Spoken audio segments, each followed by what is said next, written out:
Good morning, everyone, and good evening also, those who are joining us from India.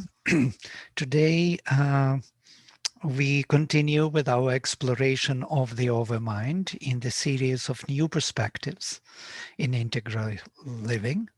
New Perspectives program is organized by Sri Aurobindo Integral Life Center in Fountain Inn, USA, and Surat, India, in collaboration with Auro University.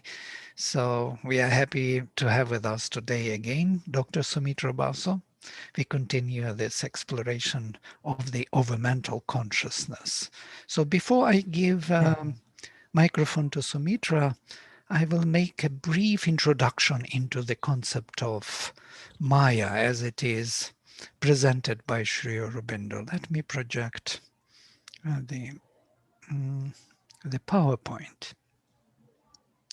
So last time we were looking into this profound concept of the supramental and overmental consciousness and the difference between them. What is important is to see the fundamental approach to the supramental consciousness through the overmental link. And in the Vedas, what is interesting, when they speak about the Divine Mother, they speak of Aditi, which is later in the later literature is Paraprakriti. Yes? Aditi is Satchitananda, and also including Vijnana, or the supermind, because in the supermind, the whole manifestation is being created and projected into time and space. So the Diti is her twin sister, who is the dividing consciousness. If Aditi is undivided, universal, or not transcendental, infinite consciousness and power, then Diti is dividing infinite consciousness and power, her twin sister, as it were.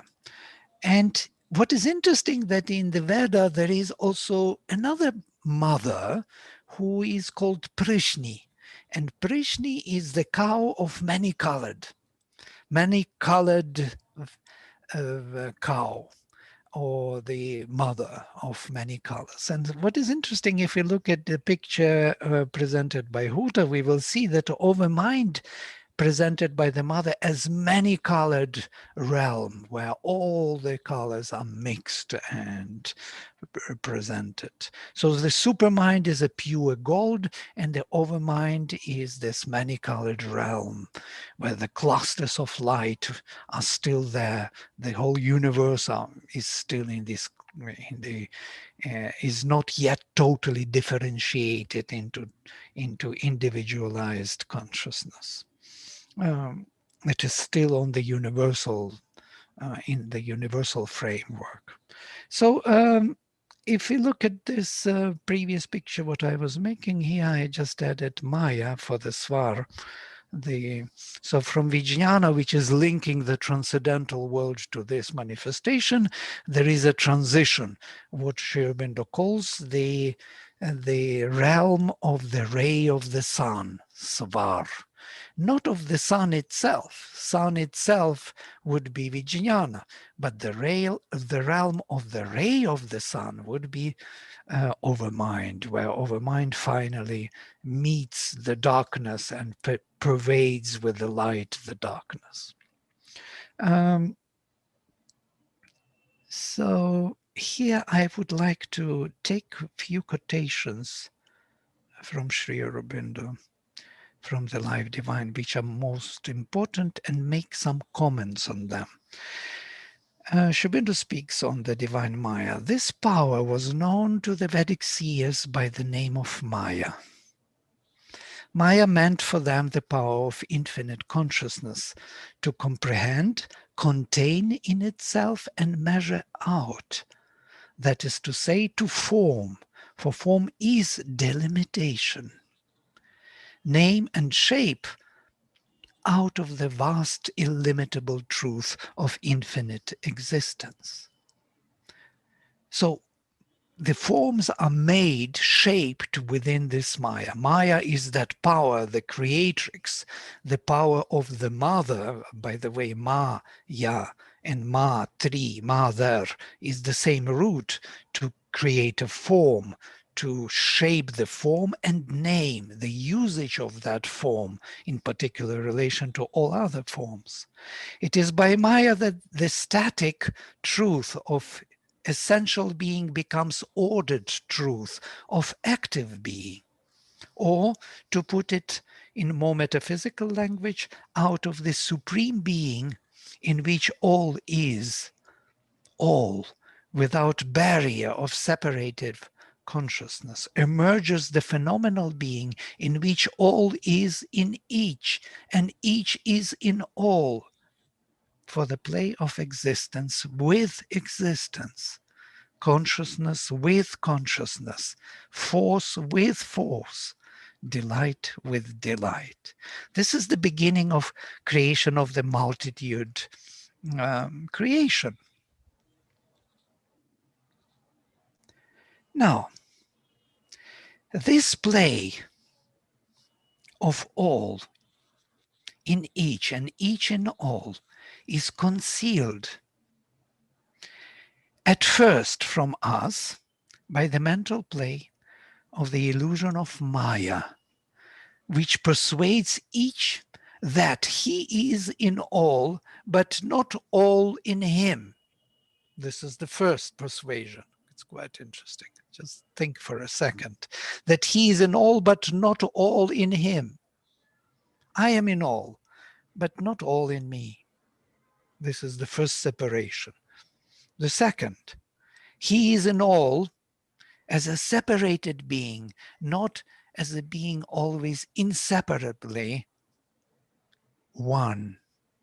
So I am in all as a separate being, as myself, and not as Sri Aurobindo says, inseparably one with the rest of the existence. Afterwards, we have to emerge from this arrow into the supramental play, or the truth of Maya, where the each and the all coexist in the inseparable unity of the one truth and the multiple symbol.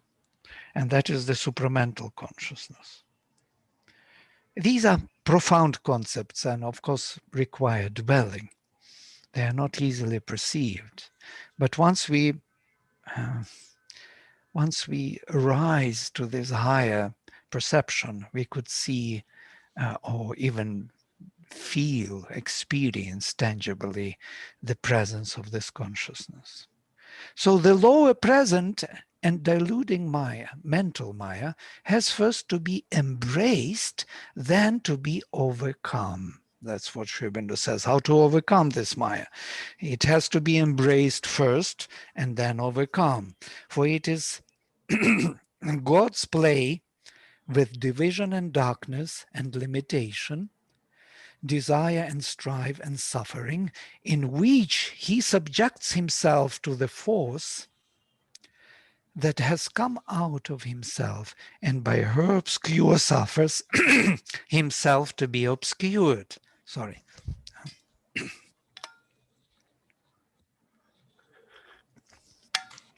This is the action of Maya. It blocks the throat.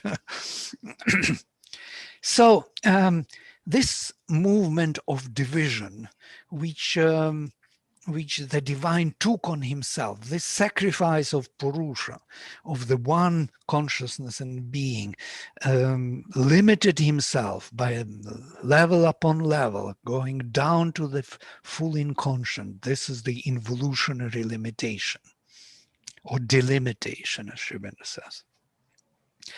That other Maya concealed by this mental, it's already concealed by this division, has to be overpassed, then embraced.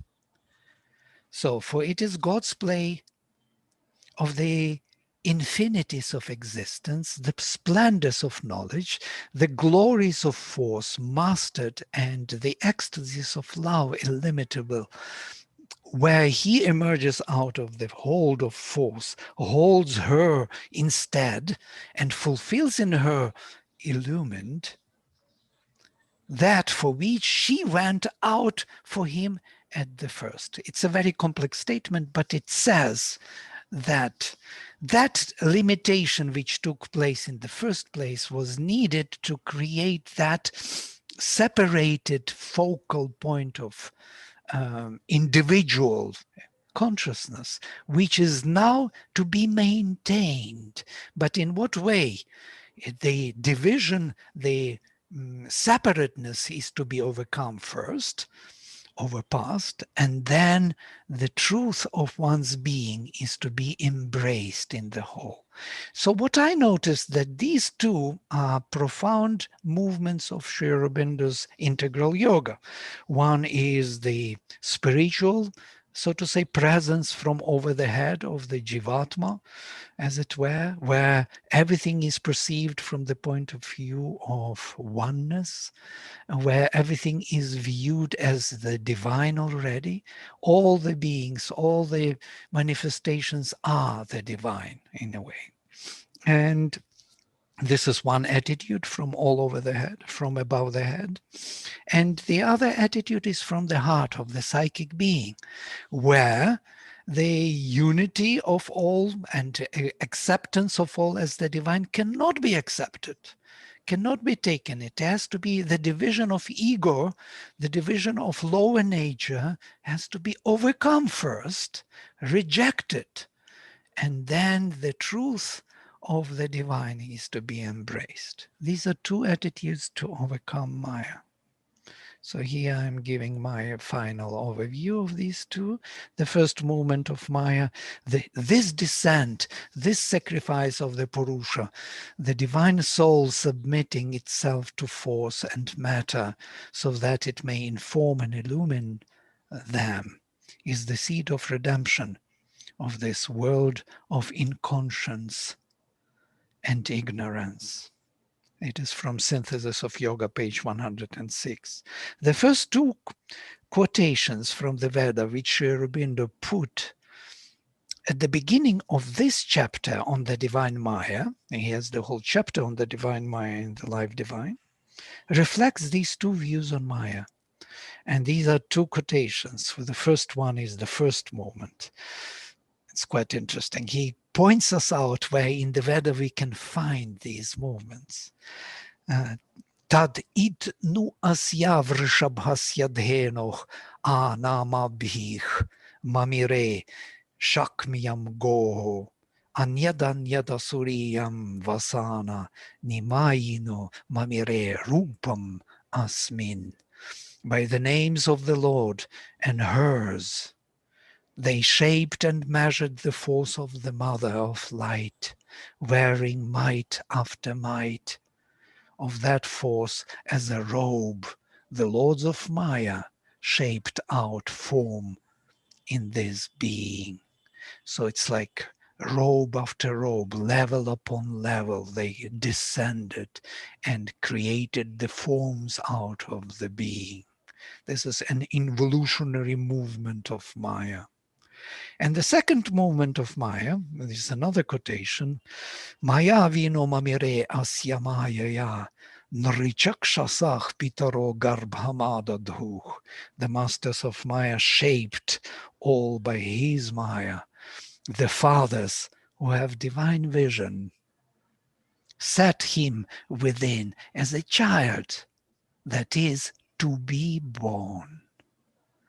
Now, the child is to be born. That psychic being is to be born, the king of this creation, the individual, the unique, supreme individual. That is the purpose. Bahusyam, may I be many. Yes, that's how he became many, by these two movements of Maya. These two quotations reflect the double view on Maya, on the involutionary and evolutionary scale. The first speaks about a gradual formation of the form of the being out of the supreme light of the Mother, layer upon layer, building up all the forms of being up to the material inconscient, Anyadanyata suriyam vasana. That's quite beautiful. Ni maino mamire rupam asmin. And the second speaks about the emergence and growth of the Supreme as the divine child from within that form of material inconscient. Maya vino mamire asya maya yandri chakshasakh pitaro garbham adadhu. So this is basically my introduction to the Maya, these two movements and these two focal major points of consciousness, the unborn self and the projection of it within the heart of man. And by both of them, this illusion or this division is to be overcome, not by only one. Because if we take only one poise, then we fall into Advaitic vision. But if we take both, we arrive at Sri Aurobindo's integral yoga. So thank you for this. And so now I give a microphone to Soumitra to expand on this vision on the overmental consciousness. Soumitra, please. Thank you. And thank you for this very wonderful presentation, which we started the other day with the Divine Maya. And this is such a sophisticated view of Maya by Sri Aurobindo.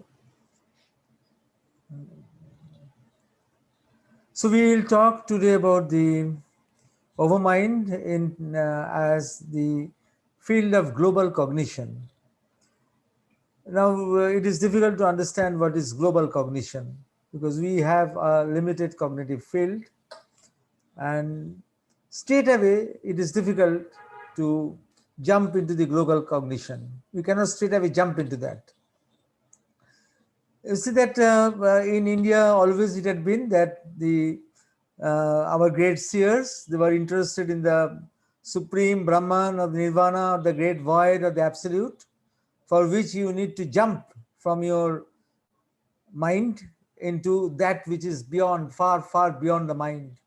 So the mind has no place there because you have jumped to the absolute which is beyond all cognition. In fact, that famous expression neti neti, which is not, it is not that what we know and it is not that what we do not know, came because Sri Aurobindo said that it exceeded all cognitive experience. And so Sri Aurobindo had to chart a different route where the cognitive consciousness can itself evolve. You see, it's a new concept that he is giving, Sri Aurobindo is giving, an evolution of the cognitive consciousness, which is so above the mind. There are higher ranges of mind that can open up one after another. And we'll just give a short glimpse of that because you have to climb to the global cognition of the overmind. You cannot jump there. You have to go through these cognitive fields or these cognitive matrices, or more correctly, these matrices of consciousness force, matrices of Chit Shakti that open up one after another after the cognitive, after our usual cognitive space. They open up one after another. We would call it rather supracognitive matrices. So they are there. That is a hierarchy of these supracognitive matrices. But remember again, the word hierarchy is not used in a sense in which many people look down upon that word, because as it shows that something is higher and always certain things are lower. It's not like that. Every plane contains the essence of all other planes that have preceded it, and the potentiality of all other planes that will be coming forward. So every plane is also totipotent in its own right. So it's just a way of saying, because they are opening up, these ranges are opening up one after another. So we'll go to this PowerPoint presentation and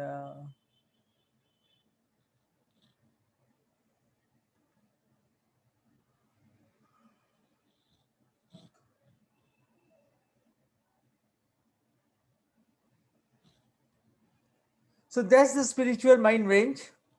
To go to the overmind, you have to go through these different levels after your mind. So after the cognitive space with which we are accustomed, there's a space of what Sri Aurobindo calls a higher mind, and which in my view, this is something which has now to be worked upon, taken upon with a missionary zeal all over the world, because it's a is the world of mass ideation, is the plane of mass ideation, where sea like downpour of spontaneous and automatic knowledge in multidimensional modes. That means contradictory and complementary ideas are present there together with the same value. You know that Sri Aurobindo said, I know that the opposite of what I say is true, because there is one plane of consciousness where all ideas, they have the same value even if they are contradictory to each other, and that is the plane of the higher mind. And today it has been now time to shift to the higher mind, because once you shift to the higher mind, you know that the opposite idea of yours is as important as your idea, and immediately you will be free of dogmatic ideas, or of what mother said, exclusivism. The world suffers from exclusivism, she said, means exclusive ideas. My religion is the best, my philosophy is the best, my ideology is the best. No? At the level of the higher mind, all ideologies, even your opposite ideology, has the same value. So it's now actually time to shift to the higher mind, and we are actually moving to that direction. If you see throughout the world, the mind is shifting from the linear to the non-linear way of thinking. It's an indication that the mind is getting ready to shift to the higher mind. And above the higher mind is, that is a mind which Sri Aurobindo said that, described in one word, revelatory ideograph, where the truth need not be expressed in words. You can catch the body of truth. The truth, you can catch that body of truth, is a seer vision. The seers, no, the great rishis, they did not have the compulsion like philosophers to express everything through language, because things could be revealed automatically, revealed in a higher illuminating vision. So that is the illumined mind. And still above that is intuition. Showing that first used the word intuitive mind in Synthesis of Yoga. Afterwards, he started using the word only intuition, because the intuitive mind means something where the intuition has come down and has become diluted by our reasoning structure. In intuition, in Sri Aurobindo's intuition is different from the ordinary way in which the word intuition is used. Like that, intuition here is something which lives like a spark, and it has veridical and is determinative. And there are many, what you call, intuition has many parts, or many what you call, that many compartments that you have to understand. There is an intuitive suggestion that comes in a flash.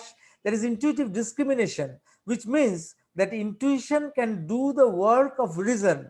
Intuition is not irrational. It can do the work of reason. It can discriminate. And then there is intuitive inspiration and intuitive revelation. So these are all big things.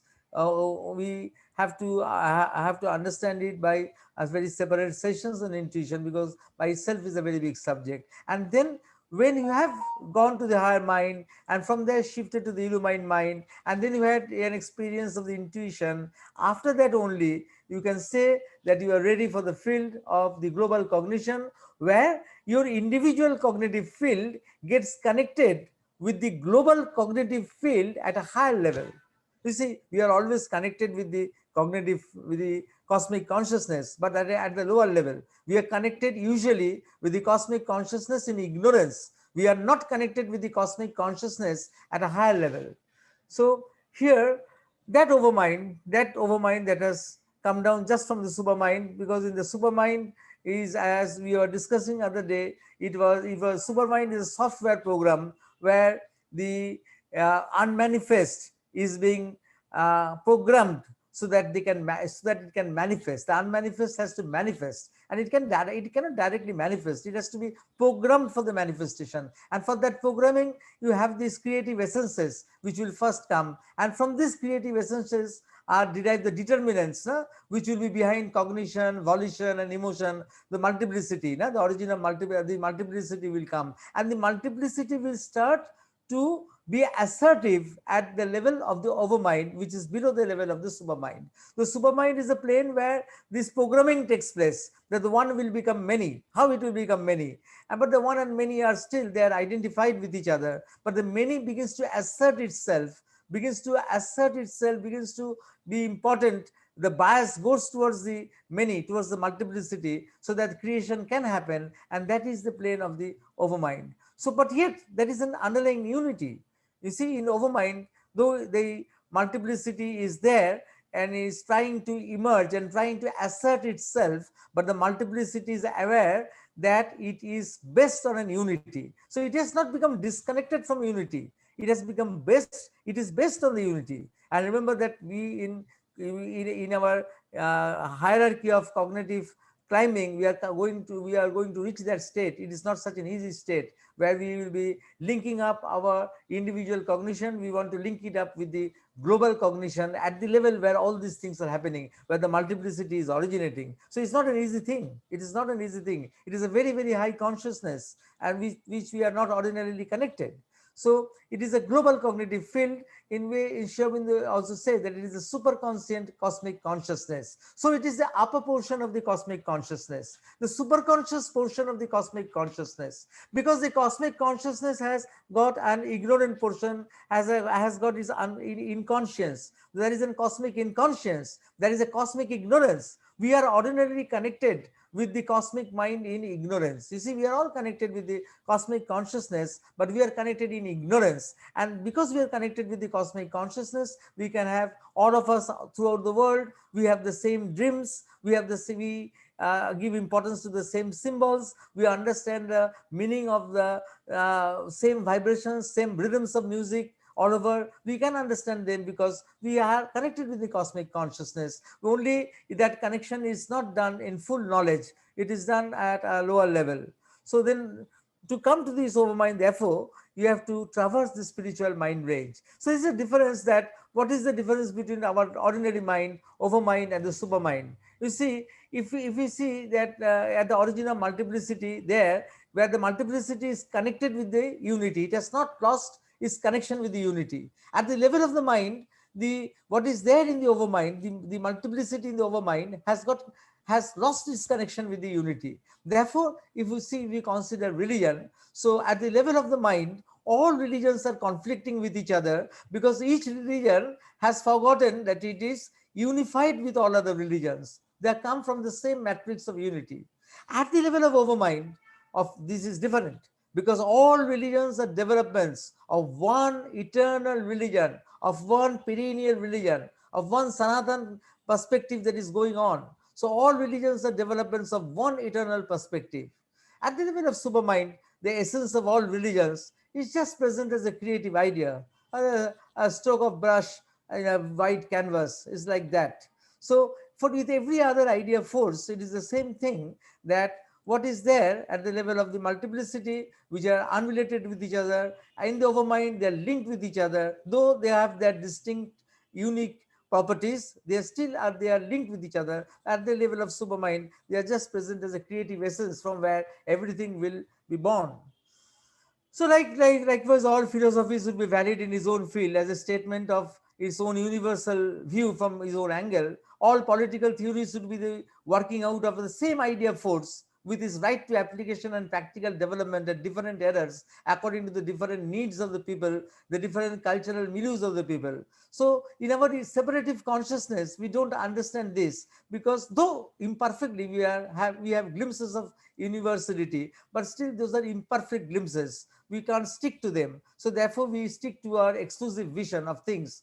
So, and in an overmind, this is not there. This exclusiveness is not there. It allows all to live as necessary to the whole, or put each in its place in the whole, or assign each its field of realization or endeavor. So at the level of the overmind, these differences are not there. The same thing which is there at the overmind is allowed to multiply itself, is allowed to lose its connection with the unity. So that's the part, that's the reason that the lower Maya, what Vladimir was showing, that why that is important, and why that has to be understood and embraced, because it has to be understood, otherwise the individual potentialities we will not understand. We have to understand every unique potentiality of the manifestation, and only after we have understood every unique potentiality, then we can go to synthesize them. That's why they have to be embraced, and after that they have to be synthesized.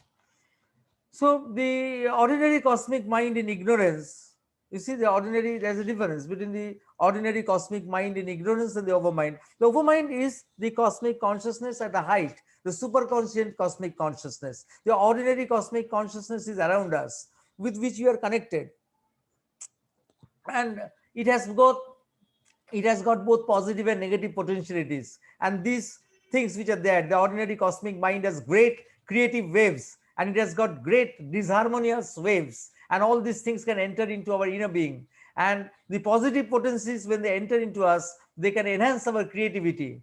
They can enhance our creativity. As Sri Aurobindo has said, that all the positive things, all the positive creative rhythms that enter into our inner being from the cosmic consciousness, a little trickles into the outer being, a little trickles into the outer being, and that little trickle is responsible for our great creativity in our human history. Great creativities in human history are little trickles that come from the cosmic consciousness, that the great waves of creativity are there, and a little bit comes. But if negative potentialities are also there, and they can also come inside us from the cosmic mind in ignorance, and they can cause disharmony. So they can go forward and they can catch hold of the ego, and they can go backwards, and they can form a curtain between the soul and the rest of the being. You see, the disharmonious forces from the cosmic consciousness, they can come inside us, go forward and catch hold of the ego, or they can be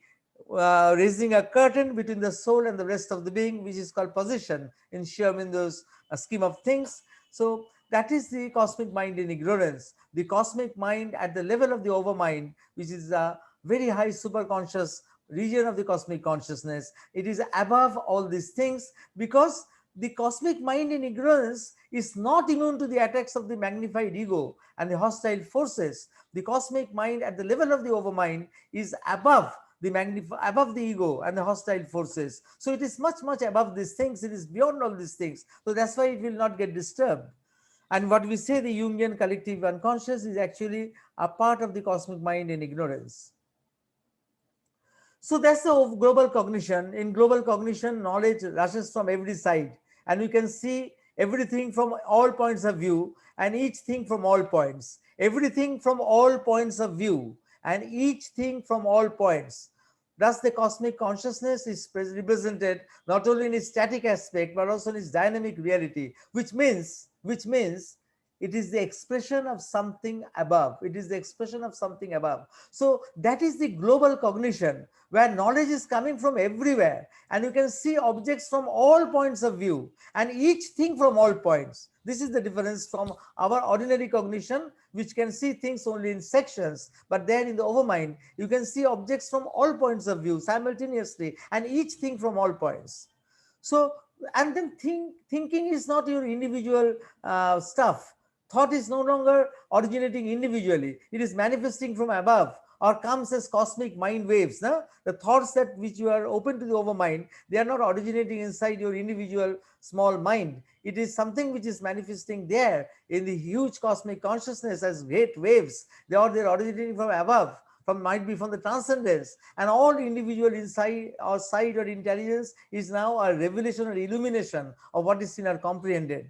You see, whatever we are experiencing is not that coming from our own substance. It is something that we are comprehending, and it is the source of revolution. The source of that illumination is not in one separate self. It is coming from an universal knowledge. It is coming into me. So when I am in the overmind cognition, then I am being flooded with universal knowledge. So it's not individual knowledge which I have to construct. It is an universal knowledge which is already constructed and given to me, because I have reached that state where I can receive it. You see, with great difficulty, I have to build up models of knowledge. Whether I am studying science, whether I am studying geography, whether I am studying psychology, I have to build up all the models inside me. I have to construct all this, all the knowledge from what I gain from my books and my teachers and my experience. But in overmind, it's different. The knowledge already is made up there. I don't have to construct them. I don't have to do this tedious work of constructing things one after another and seeing which fits with what.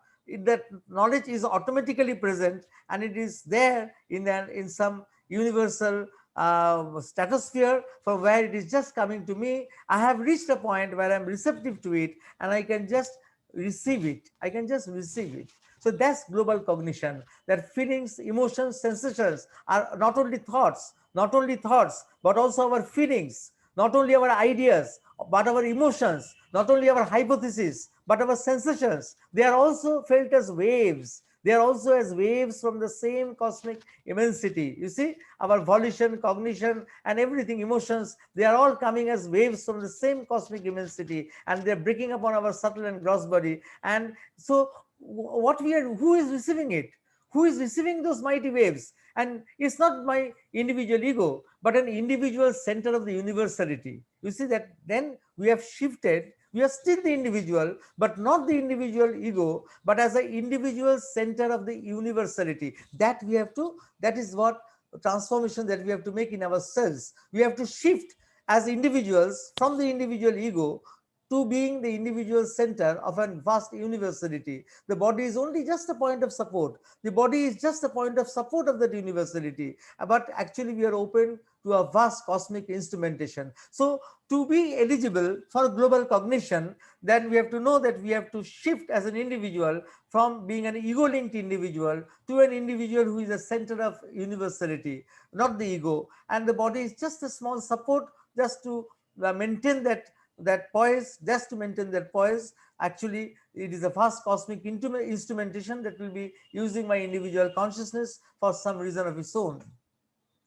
So it is, Shabindi used the word boundless largeness. It's a boundless largeness. So it's not the individuality, it's not the separate ego that gives the sense of individuality, but a subordinated individuality, the cosmic existence, cosmic play, and other things. They are alone left. You see, it is not the, what you call, the individual center is overwhelmed by the play of cosmic forces. So the individual center is actually overwhelmed by something beyond the individual. And if you feel something as a center, then it is not as a sense with a sense of personality, but as a field of manifestation that you have to get this. You have to enjoy this not in the sense of a personality, but in the sense of a field of manifestation, that your consciousness is not a personality like this or like that, or like Caesar, or like Socrates, or like Plato, or like Buddha. Forget about that. You forget about that. You just consider yourself a personality is just a field of manifestation, and the field of manifestation is open to the great cosmic forces which are using you, which are just using you as an instrument, which are just using you as an instrument. So this is the point where you have to reach, that it's not the ego, but an cosmic what do you call it, an universal individual that will be forming. It is not the individual ego, but an universalized individual that will be coming into existence, and then only you can know that you are fit for the global cognition. And you see that the global cognition is also the origin of the concept of gods. Now that is difficult to understand. You see that how is the overmind related with the gods? It is interesting because in the overmind, if you see, the one and many are identified with each other, absolutely identified with each other. That is in supermind, I told you, in the supermind, there is a programming where the one will become many. But still, it is a program that is running. It is a software program that is running where the many will become, where the one will become many, the unmanifest will become the manifest. But that program still holds the two together in an absolute identification. In the overmind, they are not identified with each other. They are in harmony with each other. You see, that's the difference. In the supermind, one and many are identified with each other. In the overmind, they are in harmony with each other, though they are unique. One is unique in its oneness, and many is unique in its multiplied perspective. It is unique. So they are in harmony with each other, and very complex harmony, because the many is composed of many integers, and each integer is in harmony with other integers. You see, it is a very complex harmony, many multi-leveled harmony.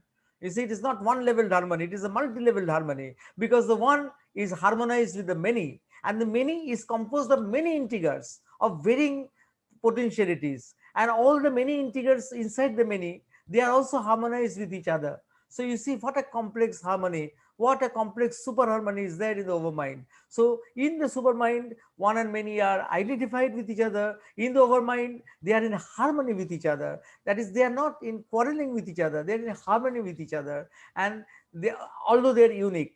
And that's the unity. You see, when the concept of gods came, then it was conceived that the unity in the overmind can be conceived as an immanent Godhead, which is controlling the patent reality of the many. God is who? God is who is creating the manifestation. You see, the God, we conceived God as someone who is a creator. God is the someone who is a creator. That means who has created the many, and the many has come from the one. But the one, the unity of the one is still the basic immanence. It is the basic thing. Therefore, that is the main God. If you see, if we classify gods, then the immanent Godhead is the unity in the overmind, because that is controlling the patent reality of the many. You see, the concept of God came only when we were concerned with who is going to create the worlds, who is there behind the creation of the multiplicity. As long as the multiplicity was not created, there is no concept of God. There is nothing. There is no concept of anything. Only when the creation is starting, multiplicity is starting, the concept of creation has coming. And when the concept of creation is coming, because everything is starting from the overmind, it is very natural that the gods have to be traced to the overmind. Beyond the overmind, you cannot trace, you cannot come to the gods. It is beyond the gods. So at the overmind, the unity is an immanent Godhead which is controlling the patent reality of the many. Of course, I am saying this in a psychological perspective. Might be there is a different spiritual perspective which Vladimir can tell you about the way gods are perceived also in many different spiritual ways. But if you say psychologically, in a very pure psychological sense, then the concept of creation or the concept of the creator comes where the naturally where the multiplicity starts, and therefore the multiplicity starts from a place where unity is the overarching binding point, and therefore that unity is the immanent Godhead. And each integer of the many, you see, each integer of the many is composed of many things, and each of the many, each integer of the many is a spiritual archetype. It's like a spiritual archetype. The archetype was a word used by Jung. I'm not using in the Jungian sense. Nalini Kantagupta used the word in a different sense. In the Overmind integers, he used the word spiritual archetypes. Which each spiritual archetype is presiding over a harmonic formation, which is creating, which is there in the world. In the manifestation, there are many harmonies. Huh? There are many harmonies that are formed. There are many harmonies that are formed, and each harmony, each harmonic formation is presided by an archetype or an idea force, and that is a special, that is a very special integer. And you can say that each harmonic formation is presided by a god. So in psychology, what I will say, inflated form of archetype, what you call, I project Jungian archetype to the overmind and call it spiritual archetype, and I say that that is a god. We can say that that is a god. So I am using the word god in that sense, but actually the god was what, when it was used in the Indian tradition, it was used in this sense because it was a integer which was presiding over something, some formation which would build something in the world which will have a harmony within that sphere. So the multiple gods of the manifestation are derivatives of the one immanent unitary Godhead. Therefore, we can say that the overmind releases a million Godheads. Overmind releases a million Godheads. That doesn't mean that there is no unity among them. Of course, these million Godheads are controlled by one immanent Godhead, which is the one supreme God, and which is the unity principle of the overmind. And the unity principle is behind the many multiplicity, and the multiplicity, because it doesn't, the multiplicity has to create a universe, and the universe has to have some semblance of what you call logic. No? The universe cannot be an illogical universe. If was illogical, then we would not have been able to construct laws of physics, laws of chemistry, laws of biology, laws of genetics. And if laws were not created, then there would not be any, we could not have done sums, we could not have done arithmetic, we could not have done mathematics. And if we wouldn't have done mathematics, we wouldn't have been able to send a spaceship to Mars. So you see that everything has to operate according to a plan, according to a design, and therefore the gods are necessary, because each god is playing its role in putting up one design or the other design. So there are designs, no? So if at that time physics, chemistry as subjects were very known, they would have said there is a god of physics, there is a god of chemistry, there is a god of biology. Now at that time they must say there was a god of this thing and other things that were prevalent in the culture at that time. So they had gods of this and god of that, god of illnesses, god of cholera, god of malaria and all that. But then you can have very well a god of physics and a god of biology and a god of mathematics, you will see in this sense. But this is very interesting, that each god of the many are related to each other. You see, because everybody knows in the overmind that they're linked to the unity, therefore each one can accommodate the other, but they can also have conflicts within each other. So like that, physics can go in conflict with biology. No? The biological principles can be against principles of physics, but at the end they are controlled by one master idea, and that is the idea of the science, the scientific idea. So like that, there are gods. You see that we all read stories how the gods are friends among themselves and how the gods fight among themselves, and they do like that. That siblings in a family, siblings coming from the same parents, they can also fight with each other, and they can also be friends with each other. Like just like that, you have to consider just like that, view it with a sense of humor. The gods are like that because they have come from the unity principle, and they have to be collaborating and complementing and contradicting each other, otherwise the manifestation will lose all its play, all its beauty, all its variety. So for that variety, you need to have everything, but at the end everything is the same. As the brothers and sisters, uh, they might quarrel among each other, friendly quarrels, huh? But still they can have something behind, and they can come back and they can harmonize within themselves. So it's just like that. You view it in this way. View the gods with a sense of humor. Don't take them in that very rigid sense that one god is against another god and they will never meet, never the twain shall meet. Not like that. They are just like that when you are siblings and you fought among themselves, and then at the end of the day, when your mother and father called you, they were both together enjoying a cake or a pudding or something.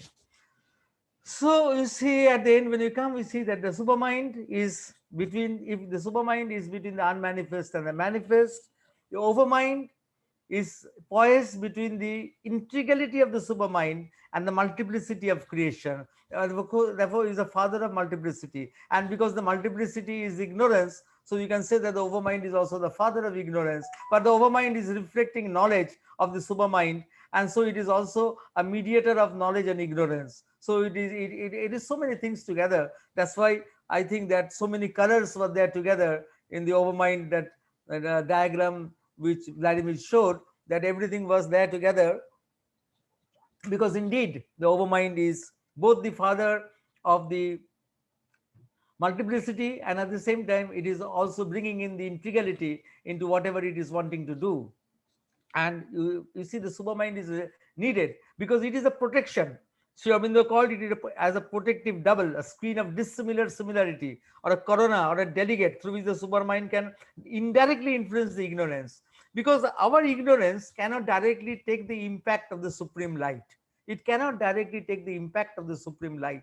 So last day I was showing you how the inconscience was formed. The inconscience was formed because the supermind was coming through the overmind in what you call in restricted ways. The overmind was only permitting restricted rays from the supermind, and when this light was being sent to the rock bottom of the what you call of what the multiplicity can go, no? To the absolute end, and then when it reached the rock bottom, it was sent back because it could no more penetrate the inertia of the matter, and then it was sent back. It bounced back as a shadow, and then the shadow ate up the light, further light that was coming. You see, the restricted light that was thrown from the supermind, that was the overmind regulated it and threw an restricted light, and that light, when it reached the rock bottom of what you call the matter, which was so inert that it couldn't penetrate it further, and then it was sent back as a shadow,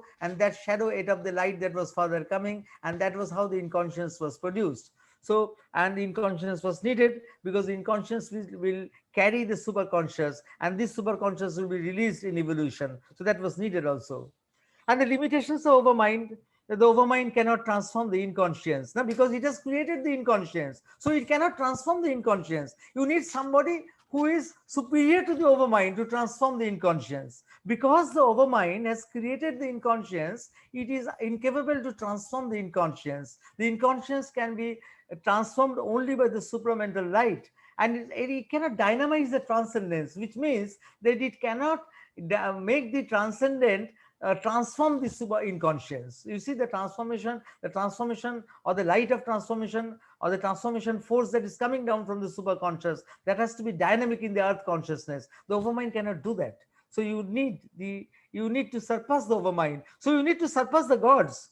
You need to surpass the gods. So some of you who are uncomfortable with the gods, some of you are atheists, or some of you are spiritual people without belief in gods, or spirituality without religion, or spirituality without God, which is a fashionable statement nowadays that is now said. So all of you must be rest assured that the overmind has its limitations, and one has to go above the plane of the gods to go to the absolute truth if you want to have the perfection that is needed. And this, we have last two slides. So this is an experience inspired by the overmind. You see, this is a very great cosmic vision in the Gita which was given to Arjuna, and this was called the Vishwarup Darshan, where the world spirit was presented in a magnificent vision, no? And the world spirit is upholding creation, and at the same time the spirit who is creating is also the time the destroyer. You see, the one who is the creator is also the destroyer. So that is the vision of the great world spirit. And then Sri Aurobindo describes that it is not a direct overmind experience, but it is a mighty cosmic vision with influences from the overmind. It is not a direct overmind experience, but a mighty cosmic vision with influences from the overmind. Now you say, then immediately you say it is there in the Gita, and Krishna is not capable of an overmind experience. No, not that. Sri Aurobindo is not saying that. You see, there are two things in this statement. One is that it is influenced by the overmind, and who is experiencing it? It's not Krishna, but it is Arjuna who is experiencing it. The vision has been given to Arjuna, and Arjuna is a human being. Arjuna is not the avatar. And for the human being to get fully into the cosmic consciousness, it is difficult. So he has to first go through the experience of the higher. You see, Sri Aurobindo said that, for a human instrument, it is very difficult to have a sustained overmind experience unless you have gone through that spiritual mind range. The slide which I first showed you today, where you have climbed up to the higher mind, illumined mind, and intuition, and then only an individual is capable of a full cosmic overmental experience. And that is why, even though Arjuna had this very big experience, it is not a full overmind experience. It's an experience, of course, a great experience, which is influenced by the overmind. And then Sri Aurobindo goes further and says that the overmind also is not only inspiring this cosmic vision in the Gita, visions like that, but it can also come down in poetry. It can also come down in poetry, and by poetry is not by subject, but those of you who are interested in poetry, I will just give you a glimpse of how the overhead ranges, means the ranges that come above the mind, how they can also influence your thinking, your vision, your what you call your way, your worldview, and directly it can be expressed to your creative spirit. You can express it to a creative spirit. And as for example, one of the greatest overmind influences that can be said is the mantra. Is a mantra either comes from the intuition, which is below the overmind, or from the overmind. You see, mantra which is there everywhere in the world, in all traditions, whether it's in Veda, Upanishads, or in the traditions, all of the traditions of the world, even in the Christian tradition and in other traditions, there is a power is a word of power and light, and that can come from the overmind, that can come from intuition. So Sri Aurobindo has written a lot on the mantra. I think Vladimir is also very acquainted with this subject. It is a subject. He deals with the Vedas and Upanishads, so he will be able to explain to you these things better. And I will just giving you, for those of you who are interested in poetry, that influences of the overhead ranges. Overhead ranges means the ranges which are the supracognitive ranges, which Sri Aurobindo showed that they can be operative in poetry. So that when he wrote, well, these are all Sri Aurobindo's lines, though Sri Aurobindo has also given examples of lines of poetry from other great poets, and K.D. Setna has elaborated on them. Poets like Wordsworth, poets like Shelley, they have also given written poems that convey something of the overhead consciousness. So that's the higher mind when he wrote. That's the influence of the higher mind when Sri Aurobindo wrote in that sonnet that I have drunk the infinite like a giant swine. You see this concept that I have drunk the infinite like a giant swine. You see, there is no exclusivism there. There's a higher mind which is beyond all exclusive ideas, which accommodates all ideas, contradictory and complementary. Who can do that? No? Only if you're drunk, you can accommodate your enemy, no, as your friend. Only if you are drunk, then only you can accommodate your enemy as your friend. And when you are drunk like a giant, then you can accommodate all the most things that are exactly opposite to all the views that you have cherished throughout your life. And that's the higher mind. It's that mind that we have to now go. I think that is something which you have now to tell to people, that this is the higher mind which is now ready. And if one we are being able to go to the higher mind at a stroke, the world will be able to rise above dogmatism and all that exclusive thinking which is plaguing the world.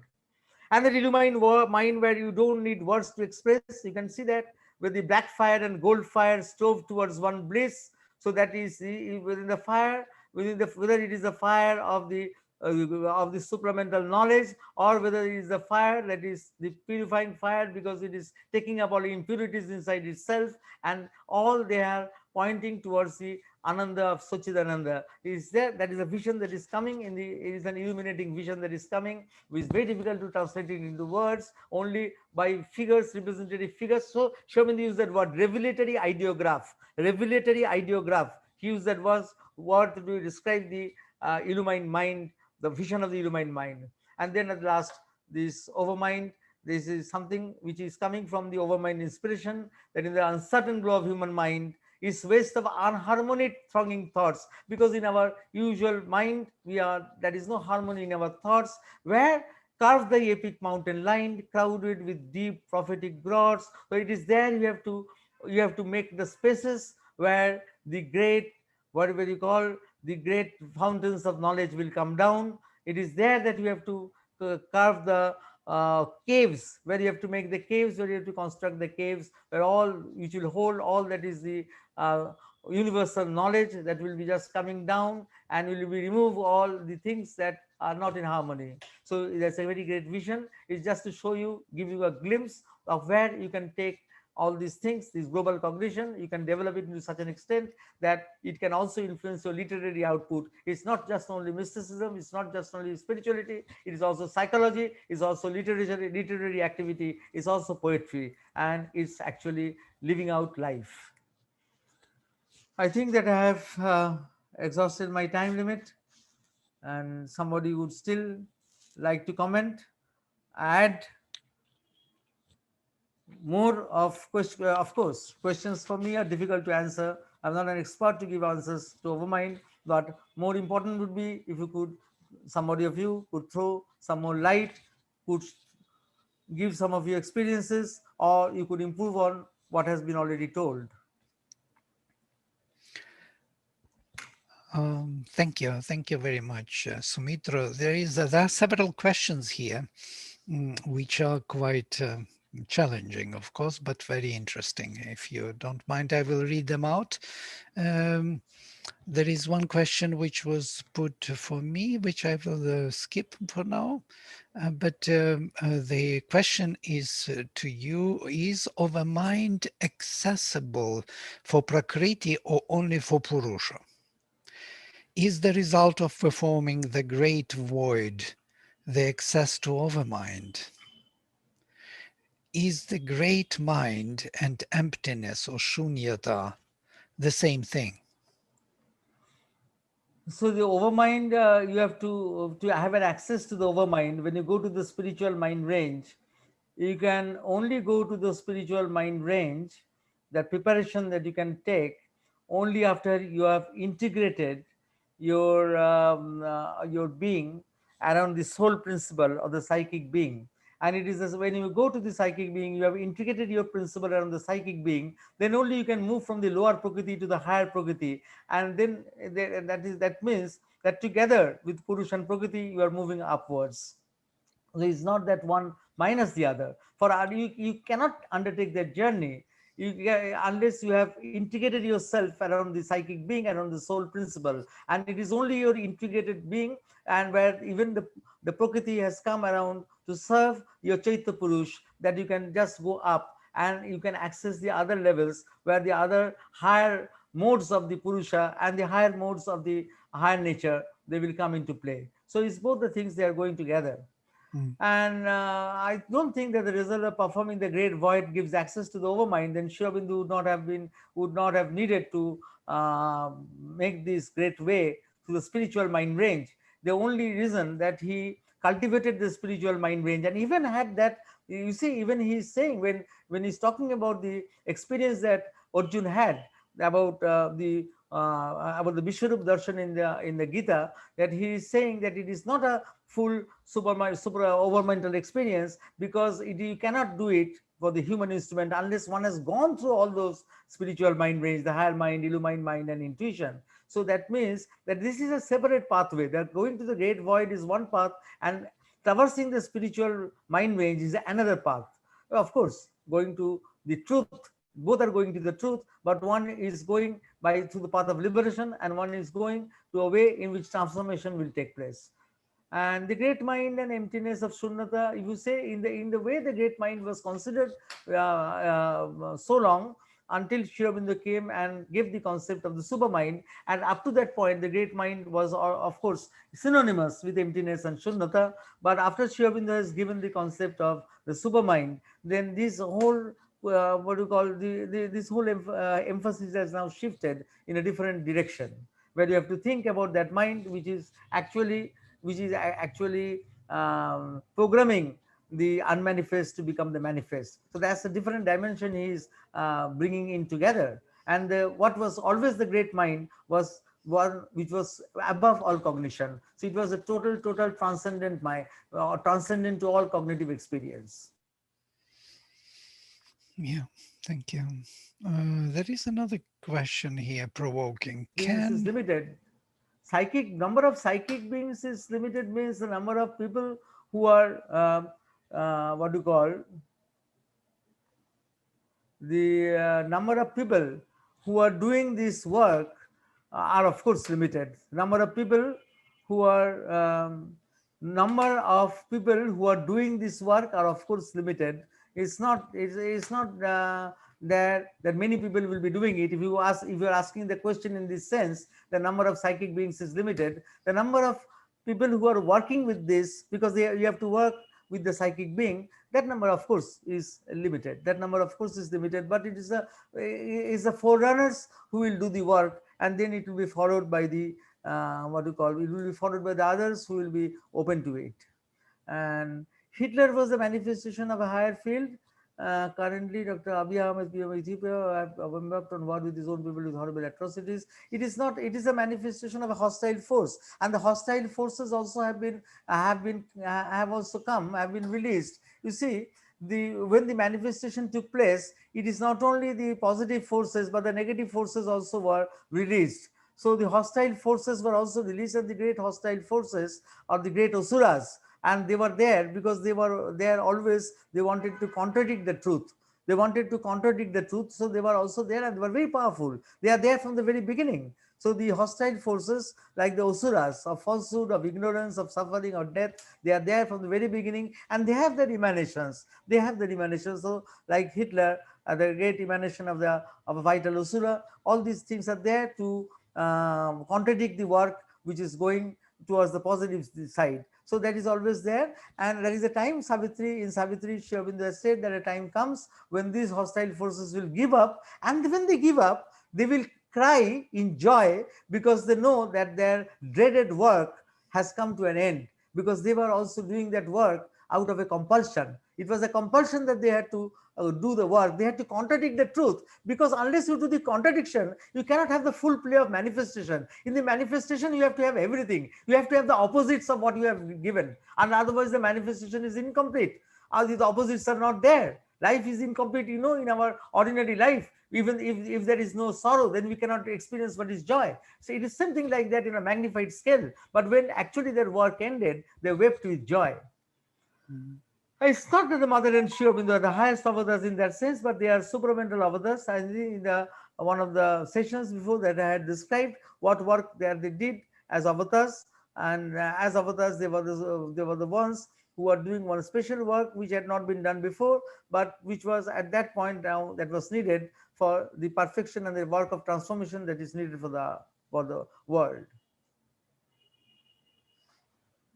Past life thing, I think we'll talk about in some other way. It's not in connection with overmind. Past life regressions are not in connection with overmind, and we are seeing it from a different angle altogether, where actually these past life regression things don't fit into their way in which they are presented in the present, in the contemporary field. They do not fit in that way, because we are always looking forward. For us, it is the unborn future which is important, always the unborn future, not the past. We don't want to be tied up with the past. We actually are wanting to be get released from the past. And there are things which are we are wanting to get rid of, which have been so long they are plaguing us. So we don't want to go back and to get tied with things that which we are wanting to shed off. So we are wanting to go to the future, and that is more important for us.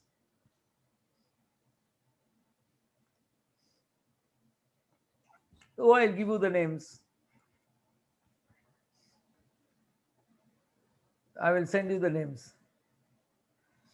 This Sanatan Dharma concept of is the same. Sanatan Dharma, of course, is the universal knowledge, is the perennial wisdom. Sanatan Dharma, of course, is the perennial wisdom, because it is so inclusive.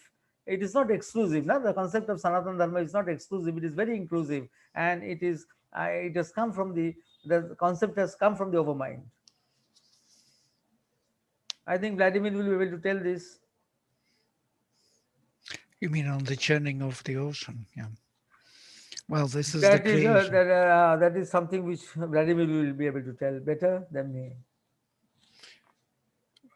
Well, that's quite obvious that this is the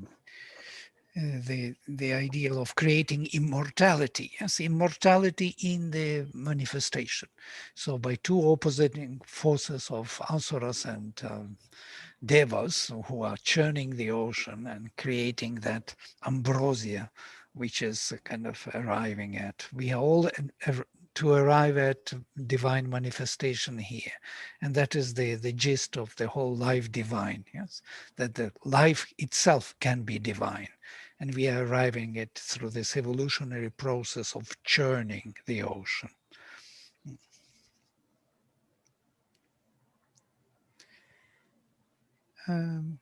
Does the concept of unmanifest mean that it cannot be perceived by the mind either? This is for you, Soumitra. Yes, if you see that the concept of unmanifest is, of course, it is unmanifest means, of course, it is beyond our attempts to cognitize it. You cannot cognitize the unmanifest. You cannot cognitize it. Now, Indanidhi has said about this Maya and Prakriti, they belong to different levels. Indanidhi herself can tell this answer very well, better than me. But in Sri Aurobindo's divine Maya, you see what is Sri Aurobindo's divine Maya? In a very simple way, if I tell you that when the creation was taking place, then you needed a law so that everything will not go haywire, because you are wanting to create infinite potentialities, and when you want to create infinite potentialities, then you can land up in infinite chaos. And to so that that chaos doesn't happen, you have to have a guiding law so that everything is put in its proper place, in a way that the divine Maya is that which is putting everything in its proper place, and therefore it is predating, the divine Maya is predating even Prakriti. I can say that it is predating the concept of Prakriti, because it is wanting to put everything in its proper place, even Prakriti, the higher Prakriti in its place and the lower Prakriti in its proper place. So everything is done by the divine Maya. Only when you come down into the lower manifestation, into the lower Prakriti or in the lower hemisphere, then the Maya, you see it in a very different way. But in Sri Aurobindo's divine Maya is that higher Maya which is trying to put everything in its proper place so that things do not go haywire, things do not get disorganized in that infinity.